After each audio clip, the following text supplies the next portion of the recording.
बहुत ही सुंदर सौभाग्य बाबा ने हमको दिया है कि जो जन्म जन्म हम उनसे मांगते आए कि भगवान हमको सद्बुद्धि दो, सद्विवेक दो। तो रोज हमारे विवेक की बहुत ही सुंदर वृद्धि होती है सद्विवेक के रूप में, ये परमात्मा महावाक्य सुन करके।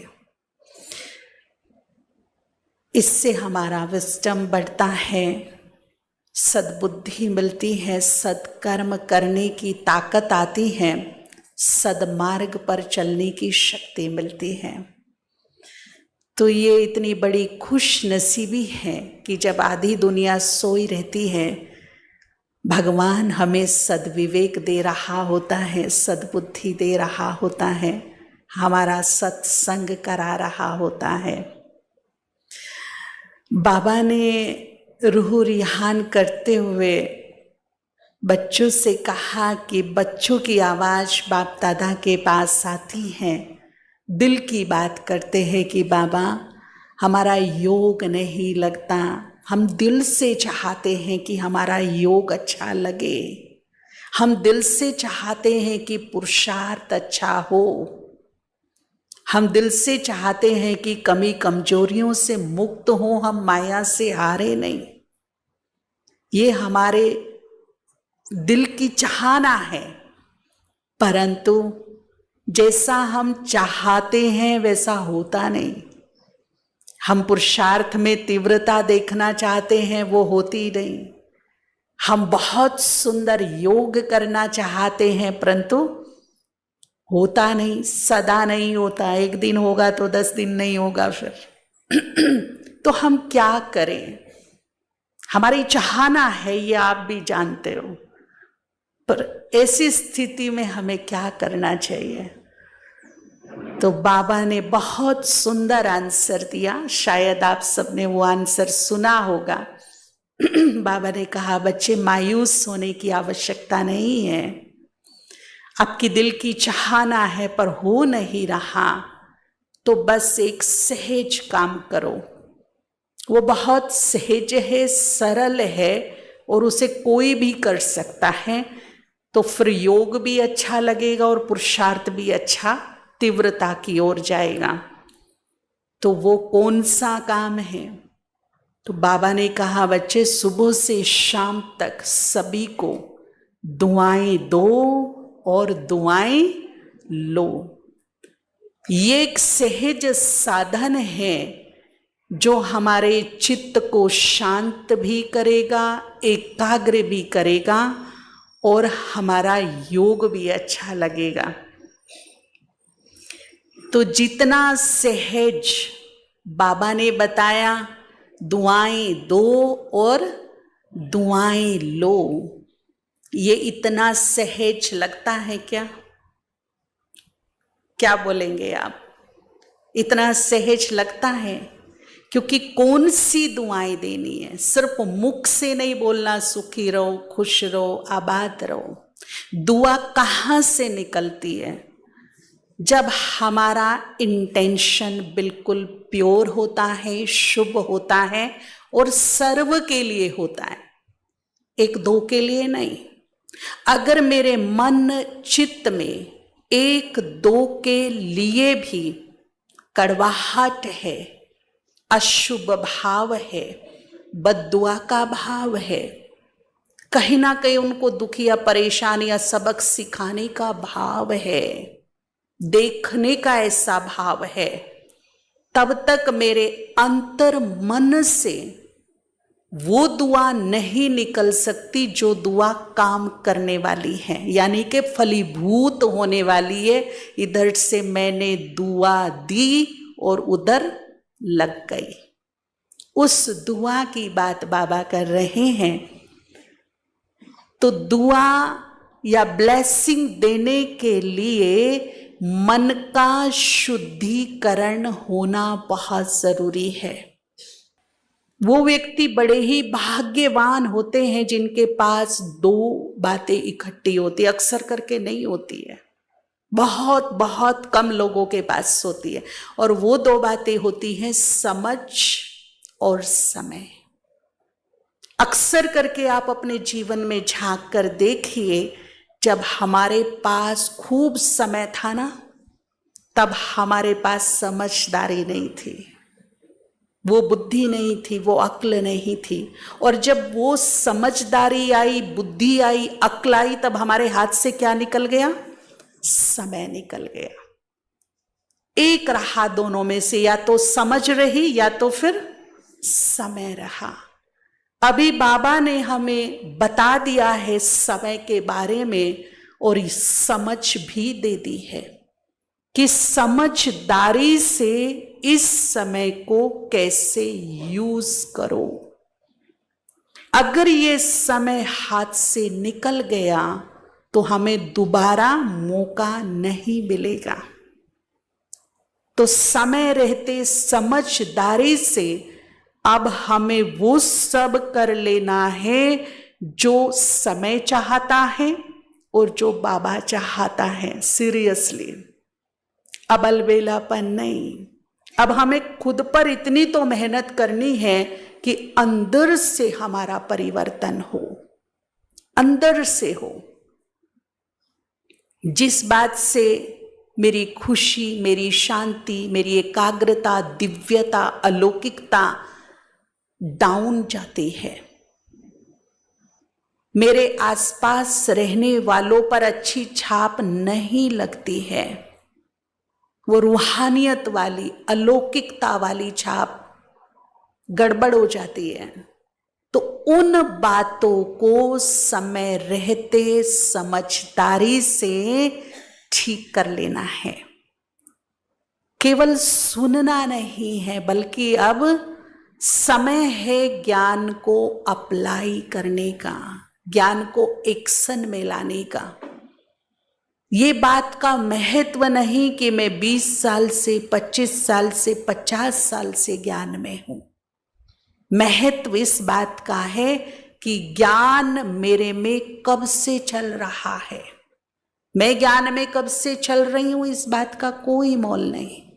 ज्ञान मेरे में कब से चल रहा है, ये बड़ी बात है। तो क्या करना है? दुआएं देनी है। आज अपने अंतर मन की गुफा में उतर कर देखेंगे, मेरे अंतर मन में किसी के लिए कोई वैर भाव, नफरत, ईर्ष्या, अशुभ भाव, बुरा भाव, बदला लेने का भाव तो नहीं है। और यदि ये सब भाव हैं तो मैं दुआ देने का काम नहीं कर सकते। वो दुआ नहीं होगी, वो लगेगी नहीं, वो काम की नहीं होगी, उसमें ताकत और बल नहीं होगा। तो अपने अंतर मन की सफाई करेंगे हम सब, मेडिटेशन के थ्रू या फॉरगिव के थ्रू। सबको क्षमादान देंगे, भगवान के अर्पण कर देंगे। कुछ ऐसी आत्माएं हैं ना जो हमारे पीछे ही लगी रहती हैं, हम तो बहुत अच्छे हैं, राइट हैं, ठीक हैं, पर वो हमें डिस्टर्ब कर रहे हैं। हम क्या करें? वो हमारे मार्ग में बाधाएं उत्पन्न कर रहे हैं। तो कुछ चीजों को हमें बहुत समझदारी से ज्ञान के बल को यूज करते हुए एक्सेप्ट करना होता है। जब हम कोई बात को या कोई चीज को, कोई भी प्रॉब्लम को हम एक्सेप्ट कर लेते हैं तो वो काफी हद तक डाउन हो जाती है। जब तक हम एक्सेप्ट नहीं करते तो वो भारी रहती है हमारे ऊपर। आप कभी देखिए बॉडी में कहीं पेन, दर्द हो रहा हो ना, कभी भी सर दर्द है या कुछ भी है, तो हाय हाय ऐसा हो गया, वैसा हो गया, मुझे इतना हो गया, ये ना सोच करके आप आंख बंद करके बैठिए और उस पेन से बात करिए। वो आपको क्या कहना चाहता है? वो कहना चाहता है एक्सेप्ट करो मुझे। क्यों? क्योंकि मैं तुम्हारे ही देन हूं। ये पैटर्न जो तुम देख रहे हो ये तुमने ही क्रिएट किया था कभी। मैं बेवजह नहीं हूं। और जिस दिन मैं उसको एक्सेप्ट कर लूंगी और सॉरी फील कर लूंगी कि ये मेरे ही कर्म का परिणाम मुझे मिला है, मैं एक्सेप्ट करती हूं, देखना धीरे धीरे वो कैसे डाउन होके बाहर जाता है। वो अंग मुस्कुराता है, वो ऑर्गेन्स खुश होता है, वो धीरे धीरे बाहर निकल जाता है। तो कुछ बातों को एक्सेप्ट करना, किसी विशेष व्यक्ति से अगर कुछ इस प्रकार की प्रॉब्लम है तो मैं उसको दोषी ना समझ करके मेरा पूर्व का इसके साथ शायद ठीक नहीं रहा, एक्सेप्ट। और जितना जल्दी एक्सेप्ट करूंगी और मन ही मन सॉरी फील या उसको माफ करने का काम करूंगी, उतना मेरा चित्त शांत भी होगा और शुद्ध भी होगा, स्वच्छ भी होगा। मैल अंदर से निकलनी शुरू हो जाएगी और अशुभ भाव की जगह शुभ भाव पनपेगा, प्रेम भाव आ जाएगा, अंदर में दया रहम आ जाएगा। कोई बड़ा ही कड़ा हिसाब किताब है। तो कुछ दिन जब आप योग में बैठे, उस आत्मा को सच्चे हृदय से बाबा को अर्पण कर दें। बाबा, ये आत्मा मेरे जीवन में विघ्न का काम कर रही है, मैं इसको आपके हवाले करता हूं। और पर्सनली, व्यक्तिगत अपने जीवन को निर्विघ्न बनाने के लिए इसको क्षमा करता हूं। इसको ड्रामा के हवाले, आपके हवाले करके मैं चित्त शांत करता हूं। मन से भी कनेक्शन बुरा ना हो, इसको मैं खत्म करता हूं, क्योंकि अब उलझने का वक्त नहीं है। अब हमें समय उलझने की परमिशन नहीं दे रहा है। भले ही उलझ लेना द्वापर युग में आकर के, परंतु अब नहीं। अब टू लेट हो रहे हैं हम। हमें माउंट आबू जाना है और आपको ट्रेन पकड़नी है। आप कैब से गए, ऑटो से गए और 10 रुपए के लिए मेरी मगजमारी हो रही है बहुत लंबा समय से ड्राइवर से, और उधर ट्रेन स्टेशन पे आ गई है, वो सीटी दे रही है, वो चली जाए, छूट जाए, तो 10 रुपए के लिए मैंने अपना कितना बड़ा लॉस कर लिया उलझ करके। मेरी टिकट जो 2000 की हुई थी वो भी गई, जिस पर्पज से मैं जा रही थी वो भी गया।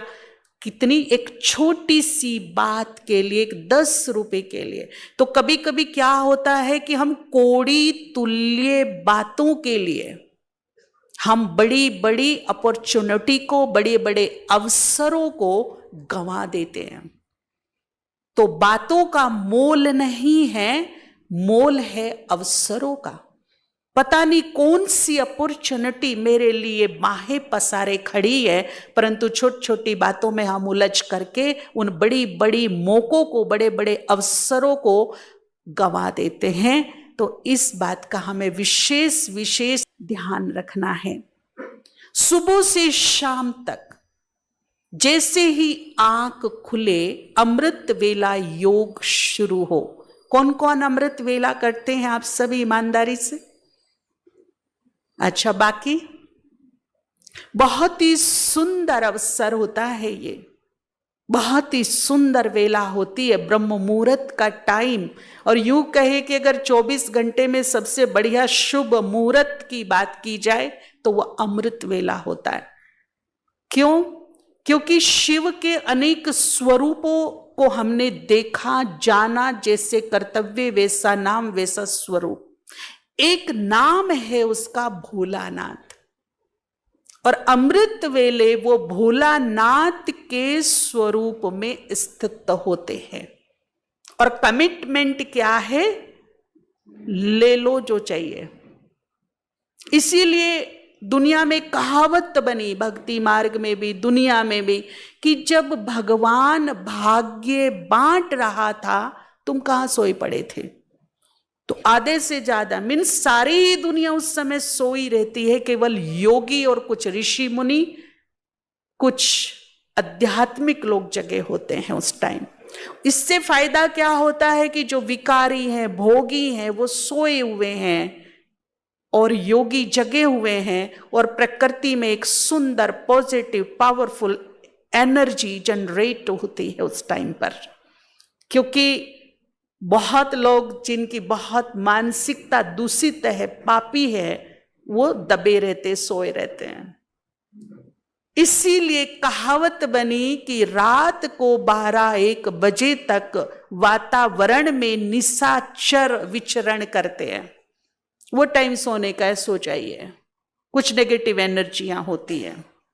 परंतु 2 बजे के बाद वायुमंडल में देवताएं विचरण करते हैं। सुना आपने ये बात ना? देवताएं विचरण करते मतलब पॉजिटिव एनर्जी विचरण करती है, बहुत हाई एनर्जी जनरेट होती है उस टाइम पर। तो 2 बजे के बाद कभी भी उठकर, वैसे हमारा जो टाइम है, हम 3:30 उठते हैं, फिर थोड़ा फ्रेश होते हैं, 3:45 से मेडिटेशन में बैठ जाते 4:45 तक। तो उस समय हमें वातावरण का, प्रकृति का भी बहुत बड़ा सपोर्ट मिलता है। और दूसरा, उस समय भोलानाथ देने के लिए बैठता है। जैसे करण का कमिटमेंट था, लेकिन 24 ही घंटे करण बांटता हो ऐसा नहीं था। उसका एक टाइम फिक्स था, एक टाइम सुनिश्चित था। सूर्योदय के बाद, गंगा स्नान के पश्चात, गंगा के किनारे पे जो चाहिए जिसको वो दे देगा। इवन प्राण भी मांगो तो दे देगा। और इसी का फायदा उठाया कि उसका कवच कुंडल ले लिया। ऐसे ही भगवान ने कमिटमेंट किया है। आपको किसी समस्या का समाधान चाहिए, विघ्न को विनाश करना है, कोई मनोचित आपकी मन्नत है वो पूरी करनी है, शुभ इच्छा है, कोई आपको संस्कार परिवर्तन करना है, कोई शक्ति चाहिए, कोई सिद्धि चाहिए। इवन बाबा ने यहां तक कहा कि भूलों की तो क्षमा नहीं होती है, परंतु यदि भूल को रियलाइज करके, एक दृढ़ संकल्प करके कि ये भूल कर भी अब नहीं होगी, क्षमा चाहिए, तो वो भी मिल जाएगी, लेकिन अमृत वेले। उसी समय उसका काम देने का होता है। बाकी उसके बहुत बड़ा काम है युग परिवर्तन करना, कोई छोटा काम नहीं है। आप एक शहर का परिवर्तन करके दिखाइए, कितने बड़े बड़े अधिकारी, ऑफिसर्स टीम के साथ लगते हैं, तब जाके वर्षों में एक शहर का परिवर्तन होता है। उसे तो विश्व को परिवर्तन करना है, युग को परिवर्तन करना है। उसके पास वक्त नहीं है, वो बहुत बिजी है, बहुत बड़े बड़े काम चल रही है उसके। देने का काम सुबह को, भोलानाथ का स्वरूप सुबह को, बाकी उसके अलग अलग स्वरूप होते हैं फिर, ठीक है ना? तो इस मौके को गंवाना नहीं। जिन सोया जी, बहुत ही कीमती वक्त चल रहा है, जो चाहिए ले लो। एक संकल्प सिद्धि के लिए 3 महीना 90 दिन अखंड योग कीजिए, और मुझे पूरा विश्वास है तथास्तु हो जाएगा, 100% हो जाएगा। ठीक है?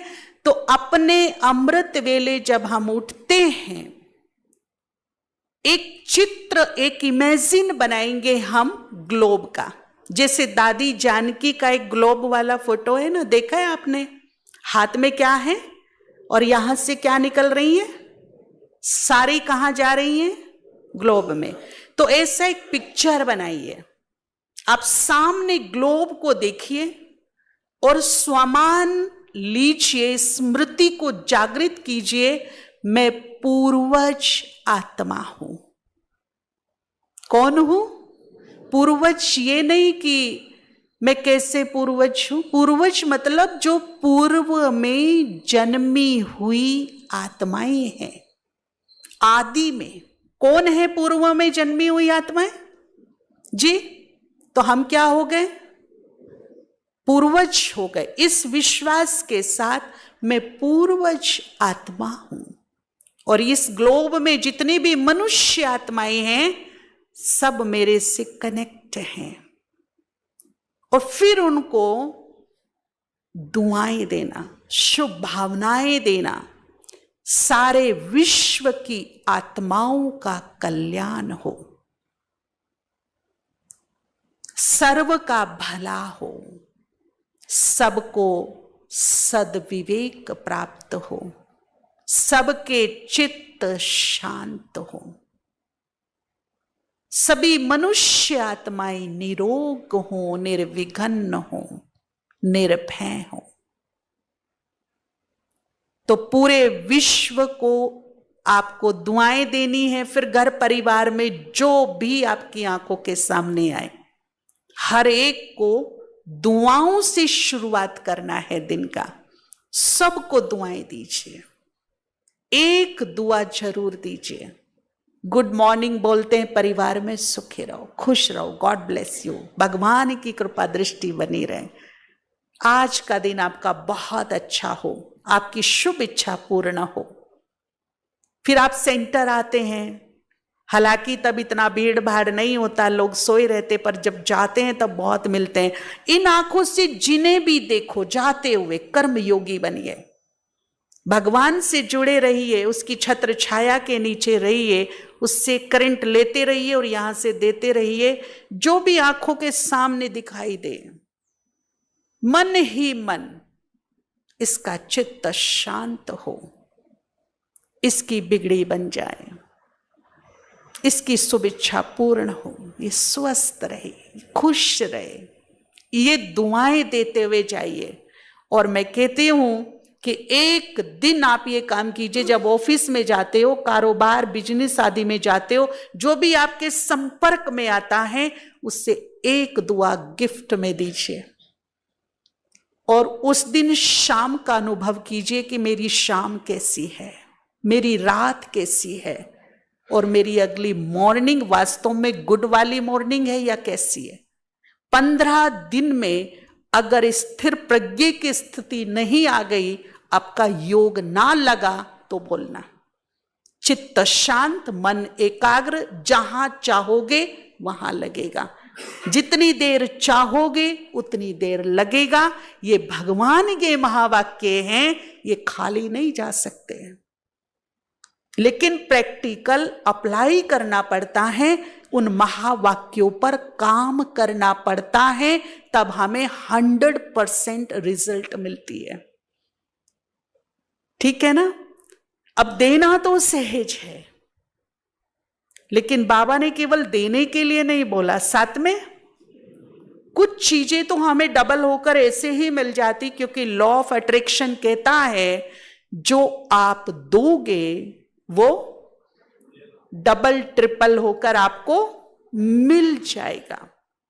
तो सबसे पहली ब्लेसिंग हमको किसकी मिलती है? जब हम बाबा को गुड मॉर्निंग बोलते हैं अमृत वेला उठकर, तो सबसे पहला आशीर्वाद किसका मिलता है हमको? और नहीं बोलते तो ली, देने वाला दे रहा है, लेकिन लेने वाले ने अपना सर वहां तक पहुंचाया नहीं है। तो कितनी बड़ी दुआ आशीर्वाद से मैं वंचित हो गई। जब वो देने के लिए बैठा था, फिर पूरे दिन कभी भी जाओ, फिर टाइम खत्म। ठीक है ना। तो वो तो देने के लिए बैठा था, परंतु मैं वहां पहुंची लेने के लिए, तो मिसिंग हो गया ना। ली नहीं मैंने, लेनी है। ठीक है ना। फिर जितना बाबा की जो आज्ञाएं हैं, जो श्रीमत है, अगर मैं उसकी अप्लाई कर रही हूं, तो ऑटोमेटिकली दिल की दुआएं ऊपर वाले की मुझे मिल रही है। जो उसके डायरेक्शंस हैं, जो उसने मुझे समझदारी से बताया है कि कैसे दिन को व्यतीत करना। बच्चे, किसी को दुख नहीं देना, किसी की बिगाड़ना नहीं। भगवान तो बिगड़ी को बनाने आया है, तुम उसको सहयोग देना, उसकी बनी हुई में टांग नहीं लगाना, बिगाड़ मत देना किसी की, ध्यान रखना। पर्सनली जेलस के कारण, पर्सनली कंपटीशन के कारण ये सब काम नहीं करना, है ना। और यदि मैं ये सब काम कर रही तो मुझे दुआ मिल रही है क्या? क्या मिल रही है? लेना है। दुआ इस संसार की सबसे बड़ी दौलत है।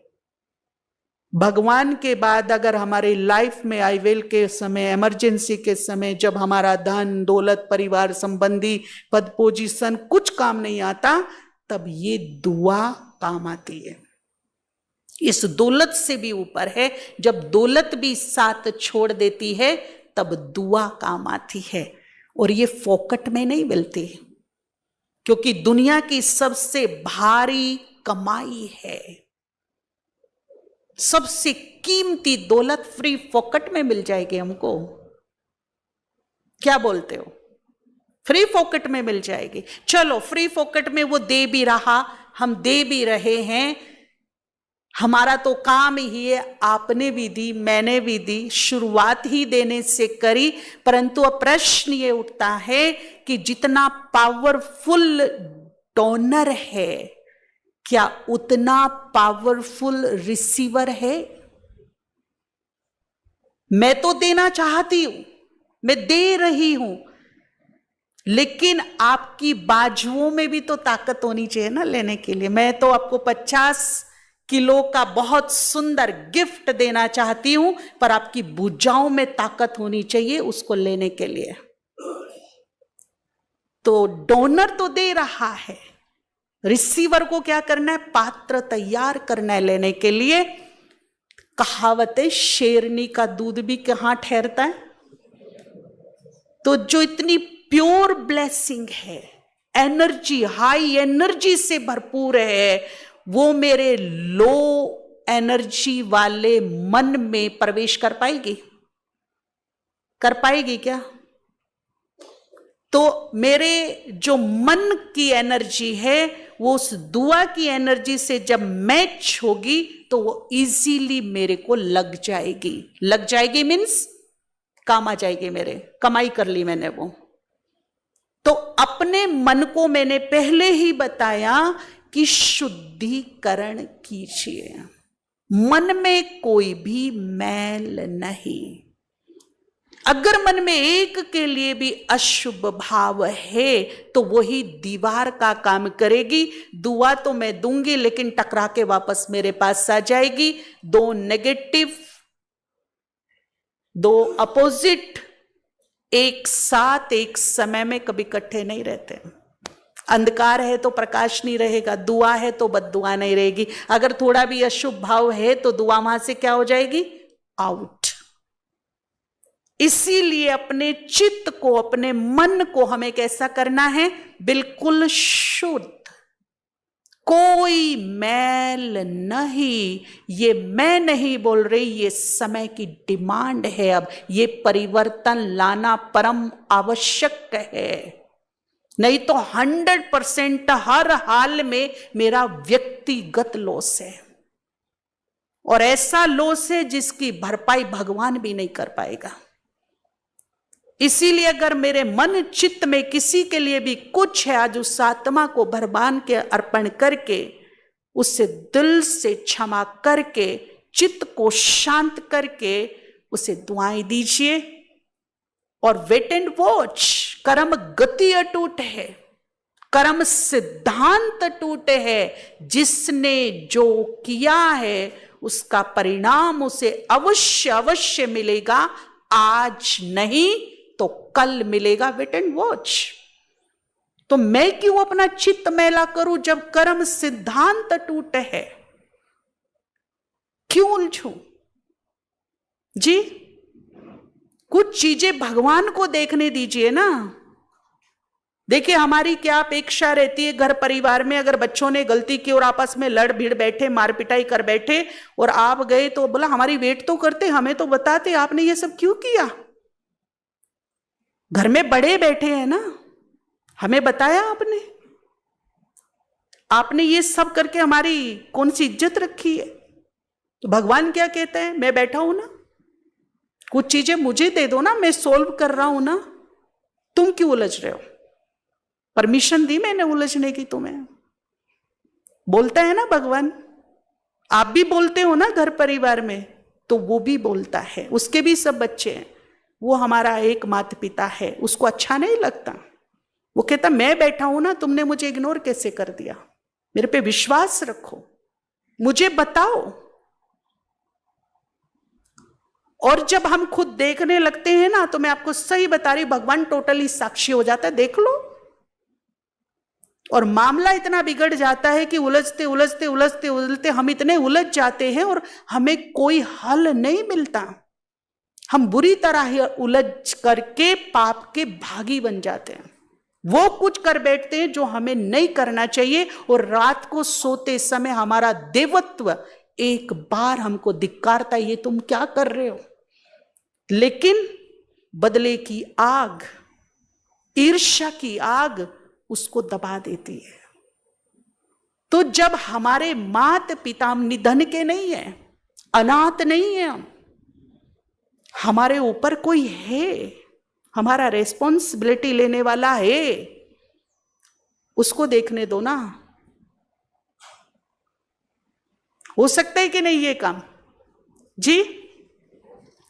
तो दुआएं लेनी है, भगवान से सबसे ज्यादा दुआ लेनी है, भगवान के बच्चों से दुआ लेनी है, और बाहर वालों से दुआ लेनी है, प्रकृति से दुआ लेनी है, सबसे दुआ लेनी है। मुझे किसी से भी बद्दुआ नहीं लेनी है।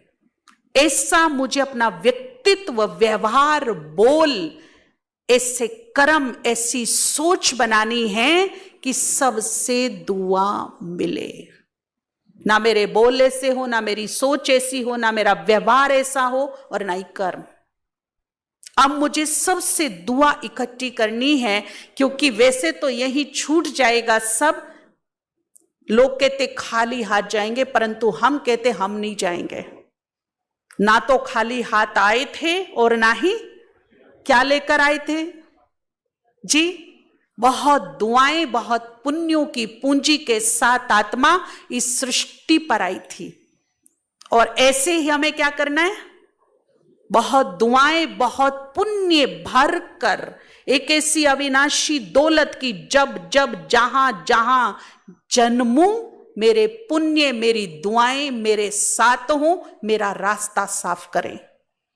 वो मेरे सच्चे साथी बनकर मेरे साथ साथ चले, जन्म जन्म चले। ये अवसर है पुण्य आत्मा बनने का, ये अवसर है दुआओं से खुद को भरने का। जब हम जाएं, मुंह लटका के जाए भगवान के सामने कि जी मैं आ गया जी लूट पिट के।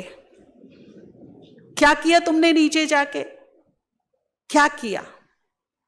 आपका बच्चा, आपने कहीं उसको पैसा देके भेजाओ कि जाओ बिजनेस करो, कमाओ, और कुछ दिनों में वो फट्टे हाल आपके सामने आ जाए, जो लेके गया था वो भी बर्बाद कर आया, कमा के कुछ आया नहीं, फट्टे हाल तुम्हारे सामने खड़ा हूं मैं। कैसा लगेगा? भगवान को कैसा लगेगा? ऊपर तुम्हें विवेक दिया, बुद्धि दी, अवसर दिए, ज्ञान दिया, समझ दी, और फिर भी फट्टे हाल आ गए। क्या करेगा फिर वो? आंख मिला पाऊंगी उससे मैं? क्यों ना मेरी सोच इतनी सुंदर हो, मेरे कर्म इतने बढ़िया, इतना व्यवहार बढ़िया, इतनी मैं सहयोगी हूं, मददगार बनूं, है ना, कि जब ऊपर जाऊं तो मुस्कुराते हुए जाऊं और बड़े शान से जाऊं और सिर उठा के जाऊं, ताकि भगवान भी अपना सिंहासन छोड़ के ताली बजाए और सैल्यूट करे कि भगवान का लाल आया है, कोई वेलकम हो मेरा वहां पर। सर झुकाकर खड़े होने की नौबत ना मिले मुझे। तो ये वक्त है ये सब कर लेने का। आप दूसरों को खुशी दीजिए, प्रेम दीजिए, सम्मान दीजिए, सहयोग दीजिए, मदद दीजिए, शुभभावनाएं दीजिए, दुआएं दीजिए, दाताओं के लिस्ट में अपना नाम अंकित कर दीजिए, ताकि जब मेरे जन्म हो तो मैं देने वालों की लाइन में खड़ा हूं, लेने वालों की लाइन में नहीं। ये सब हम देंगे तो हमारा नाम दाताओं की लिस्ट में आ जाएगा, हम देने वालों की लाइन में होंगे, दाता बनकर जन्मेंगे, लेने वाले मेरे दरवाजे पर खड़े होंगे। अब चूज आपको करना है, दो प्रकार की लाइन लगी है, एक है लेने वालों की और एक है देने वालों की। मैं नहीं बोल रही, आपको खुद डिसाइड करना है कि मुझे कौन सी लाइन में खड़ा होना है। नूंद 84 जन्मों की हो रही है। जिस लाइन में अब खड़े होंगे वो मेरी 84 जन्मों की नूंद बन जाएगी। मेरी लेने की कामनाएं रहेंगी सदा ही, ये मुझे प्यार दे, सम्मान दे, मान दे, ये इच्छाएं पनपती रहेंगी, या अब मैं देने का काम शुरू करूं। मुझे लेने की इच्छा नहीं है, मुझे अब देना है। तो फिर मेरे संस्कारों में क्या भरेगा? देना। और देने वाले कौन होते हैं? दाता। और आत्मा क्या लेके जाएगी साथ में? संस्कार। और जन्म कैसा होगा? दाता वाला। खुद अपना भविष्य डिसाइड कर ले कि मुझे क्या करना है, इधर या इधर। चॉइस आपकी रहेगी, बताना हमारा काम है। ठीक है ना? दूसरी बात, बहुत मस्ट कंपल्सरी, एक कहानी सुनाऊंगी मैं आपको। अगर आज वो बात समझ में आ गई तो मैं श्योर करती हूं कि यहीं से, अभी से जीवन में एक टर्निंग पॉइंट आ जाएगा। द्रौपदी श्री कृष्ण से कह रही है, मैंने ऐसा कौन सा पाप किया जो मुझे इतनी बड़ी सजा मिली? इस जन्म में मुझे याद नहीं मैंने कोई ऐसा पाप किया। तो श्री कृष्ण कह रहे, इस जन्म में नहीं, परंतु आत्मा तो अजर अमर अविनाशी है, कर्मों के प्रभाव की लेयर्स को लेकर चलती है। शरीरों को कर्म के प्रभाव नहीं लगते, आत्मा को लगते हैं। बहुत जन्मों पहले, सैकड़ों वर्षों पहले, जन्मों पहले तुमने भी कुछ ऐसा काम किया था जिसका तुम्हें अब फल मिला। तो बुद्धिजीवी प्राणी है ना, तर्क वितर्क करता है। उसने कहा उसी जन्म में क्यों नहीं मिला? अच्छा, इतने जन्म बीत गए, बीच के जन्मों में क्यों नहीं मिला? आज अभी इसी वक्त क्यों मिला? तो श्री कृष्ण ने बहुत सुंदर बात कही कि देखिए, हर आत्मा में ना बीज पड़े होते हैं, पाप के भी और पुण्य के भी। वो बीज पड़ा था इतने जन्मों से। तुमने जब उससे धरनी दी, हवा पानी दिया, वो अंकुरित हो गया, फल दे दिया। ऐसे ही 63 जन्मों के अच्छे बुरे बीज मेरी आत्मा में पड़े हैं। अटेंशन, ध्यान देना कि उन्हें हवा पानी मत लगने देना। अगर हवा पानी लग गया तो इमीडिएट अंकुरित होंगे, फल देंगे, और वो खाना नामुमकिन होगा, मेरे से बहुत मुश्किल। इसीलिए उन बीजों को अंकुरित मत होने देना। क्या हवा पानी दे दिया था द्रौपदी ने? जी, जहां से आग भड़की थी। जी, ध्यान रखेंगे सुबह से शाम तक। मेरी सोच से, मेरे बोल से, मेरे व्यवहार से, मेरे कर्म से अगर कुछ नेगेटिव बीज पड़े हैं, उनको हवा पानी ना मिल जाए। और यदि हवा पानी मिल गया तो अंकुरित होने से कोई नहीं बचा सकता। अब सीजन है अंकुरित फटाफट होने का। अब सीजन है फसल में फल आने का। खाना मुश्किल हो जाएगा। तो पुरुषार्थ में विशेष विशेष विशेष अटेंशन देना है। कोई भी नेगेटिव हवा पानी मन से, बोल से, व्यवहार से, कर्म से नहीं देना। विशेष अटेंशन। अच्छा, एक बात बताइए, बीज कितना भी अच्छा क्यों ना हो, धरती कितनी भी अच्छी क्यों ना हो, पानी कितना भी अच्छा क्यों ना, हवा बढ़िया क्यों ना हो, लेकिन यदि बीज को जला दिया जाए तो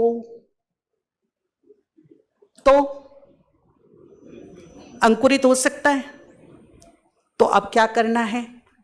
जो बीज आ गई जाने अनजाने में, अज्ञानवश जो आत्मा में पड़े हैं, समय रहते समझदारी से इनको जला दीजिए ताकि अंकुरित होने का मौका ही ना मिले।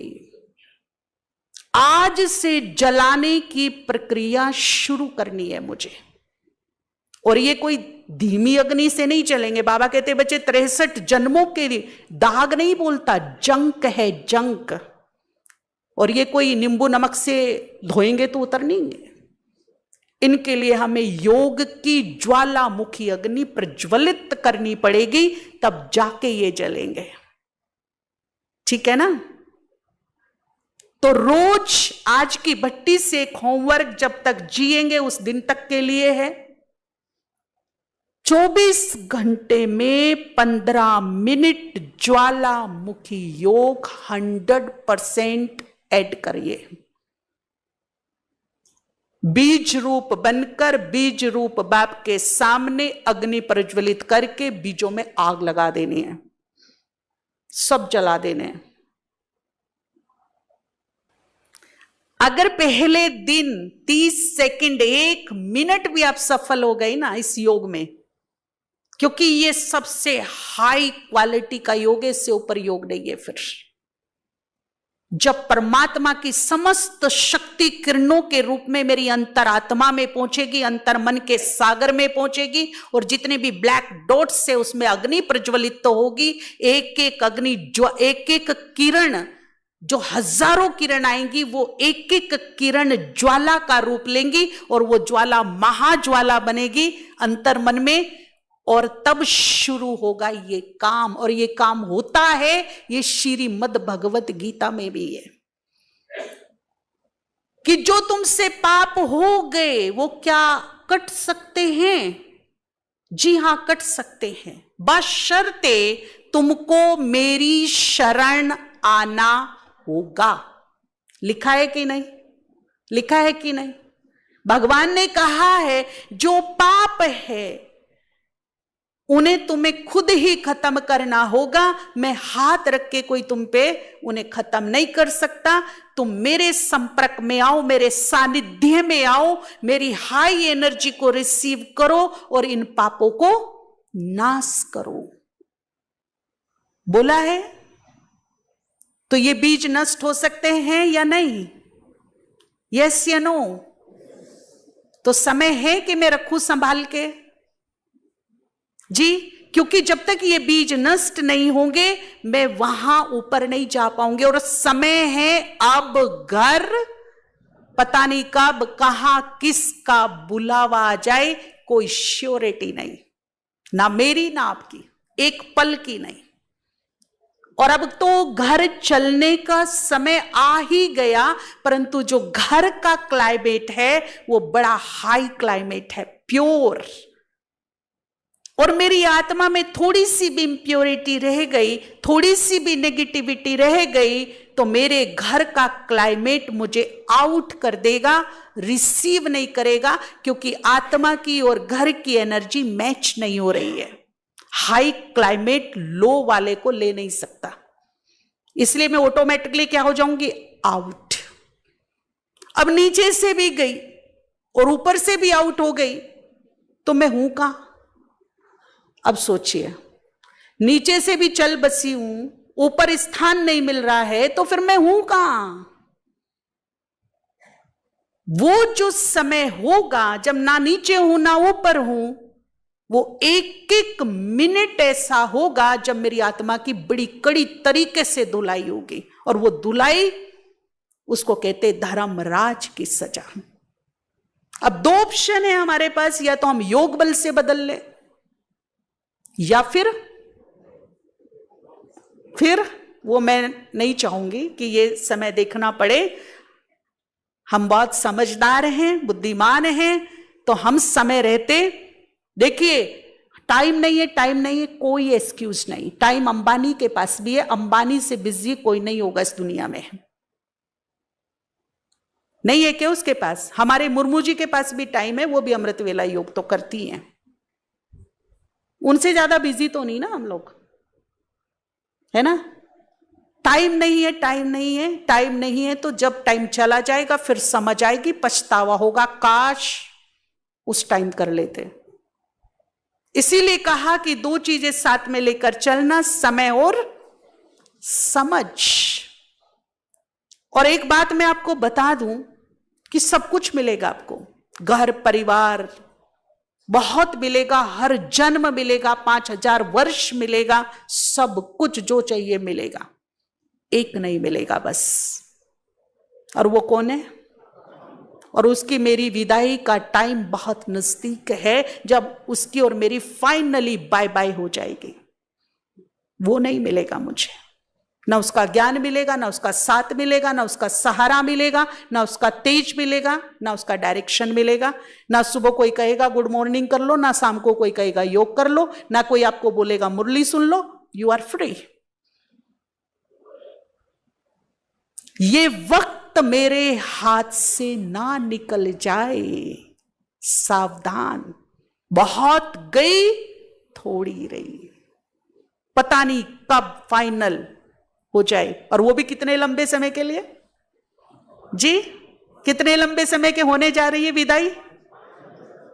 अब समझदारी से समय रहते वो कर लो जो करना चाहिए, फिर मौका नहीं मिलेगा, बिल्कुल नहीं मिलेगा।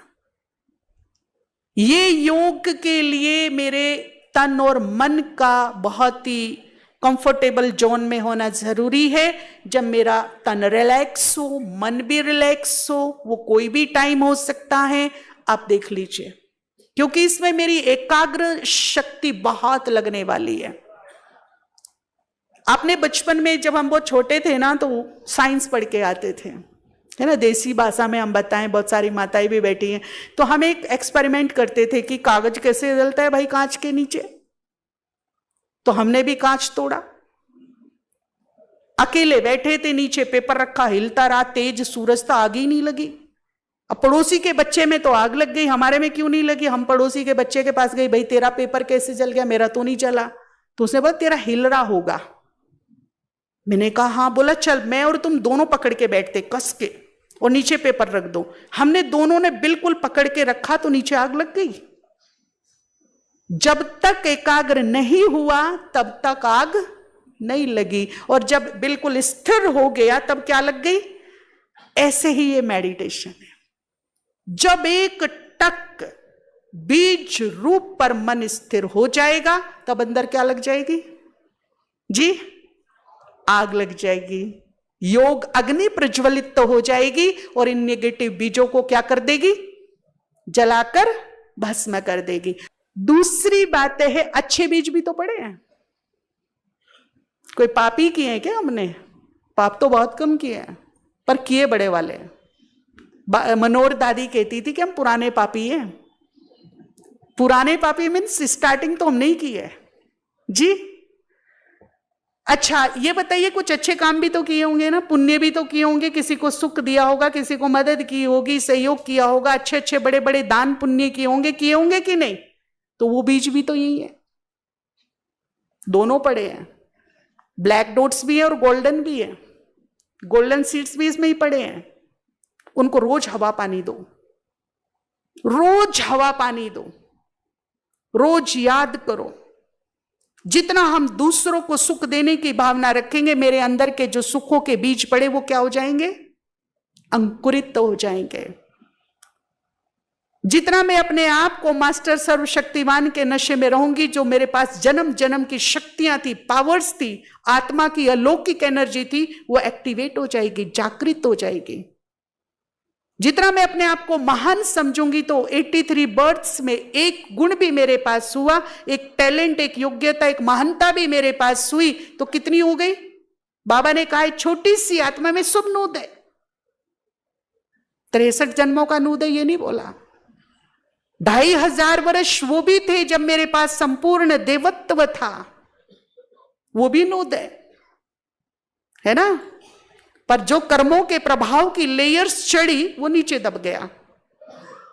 तो जितना मैं अपने आप को इस स्वामान में, इस स्मृति में रखूंगी कि मैं ग्रेट सोल हूं, मैं देव कुल की बहुत महान आत्माएं हूं, मेरे पास बहुत सारी महानताएं हैं, मेरे पास झुकने की महानता है।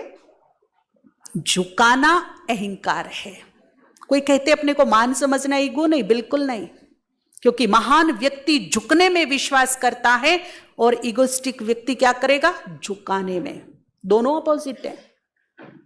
ईगो और महान एक साथ हो ही नहीं सकते, ठीक है ना। वो कर्कश वाणी वाला होगा, उसका व्यवहार रफ होगा, यहां स्वीट वाणी वाला होगा, व्यवहार सॉफ्ट होगा, ठीक है ना। अंतर है कि नहीं? तो जितना मैं पूरे कॉन्फिडेंस के साथ एक्सेप्ट करूंगी कि मैं देव कुल की महान आत्मा हूं, तो जो देवत्व मेरे अंदर पड़ा है, जो महानताएं पड़ी है, उनको आवाज लगेंगी, वो एक्टिवेट होंगे, जागृत होंगे, बीज अंकुरित होंगे। तो जो अच्छे बीज है, मैं जन्म जन्म की विजयी आत्मा हूं, मैंने कल्प कल्प माया को जीता है, वो विजय का बीज मेरे अंदर पड़ा है, उसको एक्टिवेट कीजिए। अपने अंदर बार बार आवाज दीजिए, मैं विजयी आत्मा हूं, मैं कल्प कल्प की विजयी आत्मा हूं। मैंने कुछ विकारों पर जीत पा ली है, कुछ पर पानी बाकी है, पर विजय मेरी सुनिश्चित है। ये 100% विजय होगी मेरी। तो जो विजय दिलाने का बीज अंदर पड़ा है मेरे, वो क्या होगा? धीरे धीरे अंकुरित हो जाएगा, जागृत हो जाएगा और मुझे विजयी बनाएगा। तो जो अच्छे बीज हैं, उनको रोज हवा पानी देना, याद करना, बार बार करना और कर्म में लाना, मन से लाना, वचन से लाना, व्यवहार से लाना, तो ये अच्छे पॉजिटिव बीज अंकुरित तो होंगे और आपको फल प्रदान करेंगे। बहुत मीठे फल हैं, रोज खाइए और मन को तंदुरुस्त बनाइए। तो बहुत बहुत शुक्रिया, धन्यवाद। ओम शांति।